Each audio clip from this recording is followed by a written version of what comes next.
آج کی جو رات ہے جس کو لیلۃ النصف من شعبان کہتے ہیں، مشہور ہے کہ اس رات میں سال بھر کے آجال لکھے جاتے اور ارزاق لکھے جاتے اور آنے والوں کے اور جانے والوں کے اور تکلیفوں کے اور راحتوں کے فیصلے ہوتے ہیں۔ اس میں طرفین کے علماء ہیں، کچھ علماء ایسے ہیں جو اس کو بالکل دروغ قرار دیتے کہ یہ جھوٹی روایت ہے، کہ کوئی حقیقت نہیں، اور ان کے متبعین میں سے بعض لوگ ہیں جو لوگوں کو اس رات کی عبادت سے منع کرتے ہیں یا اس دن کے روزے سے منع کرتے ہیں۔ درست بات یہ ہے کہ یہ رات ثابت ہے، اور اس کے ثبوت کی 3 دلیلیں ہیں۔ ایک تو یہ کہ 1400 سال سے اسلام اور اسلامی کتابوں کے اندر اس کا ذکر خیر ملتا ہے۔ فقہائے کرام نے لیلۃ النصف من شعبان ہدایہ کے اندر موجود ہے، متبرک راتوں میں سے اس کو گنا ہے۔ کس چیز کا تبرک ہے؟ بس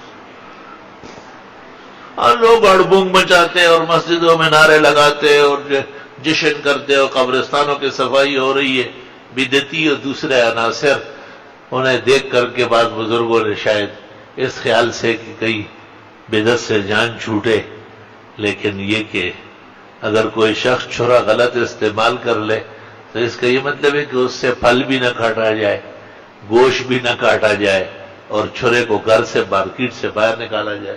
یہ کوئی طریقہ ہے کیا؟ دوسری بات یہ ہے کہ ہمارے ہندوستان کے بڑے علماء میں حضرت مولانا انور شاہ کشمیری دارالعلوم دیوبند کے صدر المدرسین، آیت من آیات اللہ، انہوں نے شرح ترمذی کے اندر لکھا ہے کہ اس رات کی فضیلت میں احادیث آئی، روایات ہے، وَلَهَا فَضْلٌ کبیر، بہت بڑی فضیلت ہے۔ اور تیسری بات یہ کہ بلاد عرب کے انور شاہ شیخ زید الکوثری رحمت اللہ علیہ، جو حضرت شاہ صاحب کے پائے کے بزرگ عالم گزرے ہیں، انہوں نے اپنے مقالات میں 2 مقالے رکھے ہیں، فضیلت لیلۃ النصف من شعبان، اور بڑے بڑے اکابر محدثین کی عبارتیں نقل کی اور فرمایا کہ اس میں 8 حدیثیں ہیں، 5 واقعی کمزور ہے لیکن 3 حدیثیں بالکل صحیح ہیں، جن سے رات کی فضیلت اور دن کے روزے کا استحباب معلوم ہوتا ہے۔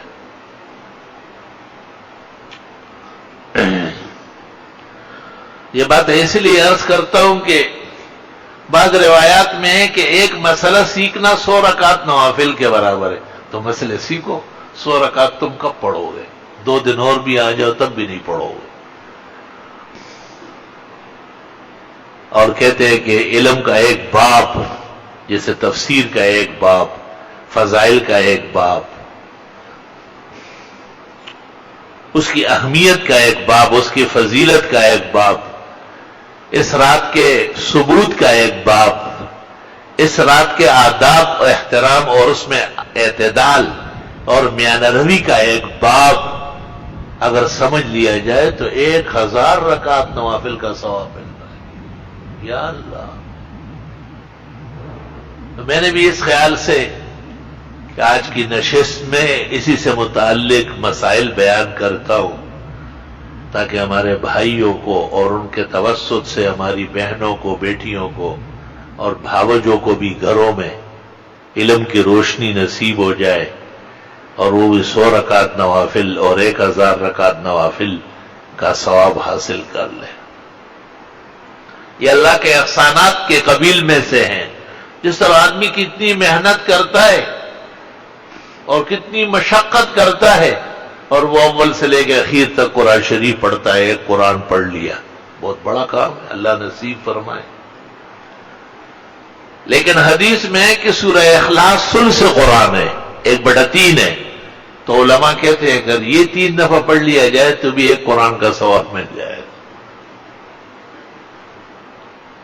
1 لاکھ 1.25 لاکھ سے تو کم خرچہ نہیں ہوتا عمرہ کرنے کا، اور حج کا تو سرکاری اعلان 3.5 لاکھ کا ہوا ہے۔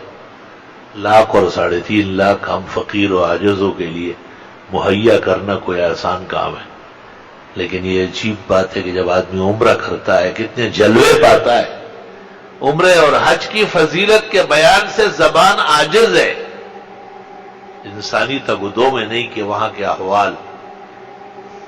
بلکہ میں نے کتابوں میں دیکھا ہے کہ اگر کسی کو اتنا تھوڑی دیر نصیب ہوتی ہے کہ کعبہ شریف کے ایک دروازے سے اس کو داخل ہو رہا ہے اور دوسرے گیٹ سے نکلنے کا وقت مل رہا ہے تو بھی انکار نہ کرے.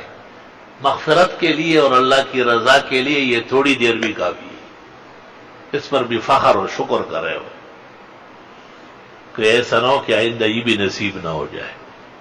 تو ایک بات تو یہ ہے کہ لیلۃ النصف من شعبان، یعنی شعبان کی 15ویں رات، اس کے فضائل ثابت ہے.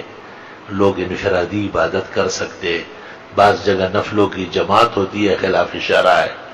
بعض جگہ صلاۃ التسبیح با جماعت پڑھتے ہیں، حرام ناجائز. نفل کی جماعت حرام ہے. فتاوی عالمگیری میں لکھا ہے کہ ایک آدمی پڑھ رہا تھا اور ایک ساتھ کھڑا تھا تو خیر ہے، لیکن دو اور آ گئے تو سلام پھیر دے اور توڑ دے نماز. اور فرمایا کہ اس لیے کہ 3 آدمیوں کی تو پوری جماعت ہوتی ہے، اور یہ باقاعدہ اشتہارات نکالتے ہیں، اخبارات میں اعلانات کرتے ہیں، ہاتھ اٹھائے ہیں مگر لب پر دعا کوئی نہیں، کی عبادت بھی تو وہ جس کی جزا کوئی نہیں. اللہ تعالیٰ بدعات سے اور فسق و فجور سے اور خاص کر عبادت کے رنگ میں محفوظ فرمائیں. یہ جو پٹاخے پھوٹتے ہیں اور ان راتوں کے اندر قسم قسم کی یہ آتش بازی ہوتی ہے، شاید آپ نے اس پر غور نہیں کیا ہے. یہ ہندوؤں کا رسم ہے، اور ہندوؤں کا رسم کیوں ہے اس کو سن لو. صرف ہنسنے سے کچھ نہیں ہوگا، دیر تک آپ ہنس لے تو ایک پائی بھی آپ کو نہیں ملے گی. سنجیدگی سے سن لے تو نسل آباد رہے گی. چونکہ اسلام میں یہ ہے کہ متبرک راتوں کے اندر سکون ہو، آرام اور راحت ہو. بخاری شریف میں ہے رسول اکرم صلی اللہ علیہ وسلم اپنے گھر سے نکلے اور مسجد نبوی آ رہے تھے کچھ ضروری مسئلہ بیان کرنے کے لیے. آپ نے راستے میں دیکھا کہ 2 مسلمان ایک دوسرے کے ساتھ تو میں کر رہے تھے اور غصے ہو رہے تھے. آپ بہت غمگین ہو کر کے آئے، ممبر پر بیٹھ گئے اور آپ نے کہا کہ مجھ سے وعدہ ہوا تھا کہ لیلۃ القدر کی متعین گھڑی کہ وہ 21ویں ہے یا 23ویں، 25 ہے یا 27 یا 29، ایک ہی رات متعین کر کے دوں گا. لیکن میں نے دیکھا کہ 2 آدمی راستے میں زور زور سے چلا کے ایک دوسرے پر گرم ہو رہے تھے. حق تعالیٰ نے مجھے کہا کہ اب ضرورت نہیں ہے اس امت کو دینے کی، ان کے ہاں تو ایسی بے اعتدالی. دونوں صحابہ تھے، مسلمان تھے، بے قصور تھا، ان کو معلوم نہیں تھا کہ ہماری اس غلطی سے اتنی بڑی پکڑ ہوگی. اور یہ چونکہ مسلمانوں نے اس رات کو بڑی محبوبیت سے، بڑے سکون سے منانے کی کوشش کی. آگے دلیل سن لو. دوسری دلیل یہ کہ ہماری فقہ میں ہے کہ متبرک راتیں مسجد میں منانا مکروہ ہے. اجتماع کرنا مسجدوں میں کراہت سے خالی نہیں ہے. نور الاضاء فقہ کی پہلی کتاب ہے، اس کی عبارت سن لو. وَيُكْرَهُ إِحْيَاءُ اللَّيَالِيَ الْمُتَبَرِّكَةِ وَاجْتِمَاعُهَا فِي الْمَسَاجِدِ. متبرک راتوں کے لیے اکٹھے ہونا اور ساری رات مسجدوں میں جاگنا یہ مکروہ ہے، کیونکہ اس میں بھی ہڑبونگ پیدا ہوتی ہے، اس میں بھی بدنظمی ہوتی ہے. وہاں ایک لیٹا ہوا ہے، ادھر ایک پڑا ہوا ہے. چونکہ مسلمانوں کے ہاں متبرک راتوں کے اندر بڑا سکون، بڑی راحت اور بڑا وقار کے ساتھ راتیں منائی جاتی تھی. اس واسطے ہندوؤں نے پٹاخے پھوٹنا اور شرشریاں چھوڑنا اور آگ برسانا شروع کیا تاکہ ان کی راتوں کی فضیلتیں ختم ہو جائے. ملک آزاد ہو گیا لیکن نظریہ آزاد نہیں ہوا. جتنے دیکھو تھی ہوتی انکل ہوتی، جہاں تھے وہی چل رہا ہے. ہمارے مسلمان بھائی غلطی سے کر رہے ہیں، نہ وہ ہندو ہیں، وہ ہندوؤں پہ لعنت بیچتے ہیں، لیکن انہیں سمجھانے کی ضرورت ہے۔ حدیث شریف میں لوگ زبردست سونے کے اور یاقوت مرجان کے کان ہیں، معدنیات کے خزانے ہیں، کاش کہ ان کو دین سمجھا دیا جائے۔ اس لیے فرمایا کہ ایک مسئلہ سیکھنا 100 رکعت نوافل کے برابر ہے، اور علم کا ایک باب پڑھنا 1000 رکعت نوافل سے افضل ہے۔ بہت سارے لوگ کہتے ہیں کہ جی گھروں میں اتنا ماحول مہیا نہیں ہے، تو گھر تو آپ کا ہے، گھر میں تو آپ اور آپ کے بال بچے رہتے ہیں۔